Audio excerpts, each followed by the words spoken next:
ఈ ఎంటర్ప్రినర్స్కి ఎలాగైతే కనుక నెట్వర్క్ ఉంటుందో, అబ్జర్వ్ చేసుకుంటారో, డిస్ట్రిబ్యూషన్ ఉంటుందో, మార్కెటింగ్ స్ట్రాటజీస్ ఉంటాయో, అలాగా నా అభిమానులు ఎప్పటికప్పుడు నాకు అండదండలు అందిస్తూ కొండంత అండగా నిలబడ్డారు.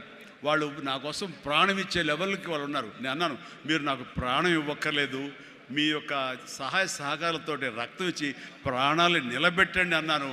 ఆ మాట పుణిగి పుచ్చుకుని 25 సంవత్సరాలుగా ఈరోజు కూడా వాళ్ళు రక్తదానం చేస్తూనే ఉన్నారు. వాళ్ళందరికీ నిజంగా జీవితాంతం నేను రుణపడి ఉంటాను. అందులో భాగంగా ఎక్కడో ఉన్నట్టు నా మాట, ఇక్కడ మాట్లాడిన నా మాట అమెరికా దాకా వినపడింది. కాబట్టి ఆప్తా ఎన్నోసార్లు నా పేరు మీద బ్లడ్ బ్యాంకులు నిర్వహించారు, రక్తదానాల శిబిరాలు నిర్వహించారు. ఈ రవి కానివ్వండి, మధు కానివ్వండి, ఇలాంటి వాళ్ళందరూ కూడాను ఇవి చేశారు. ఈ రోజున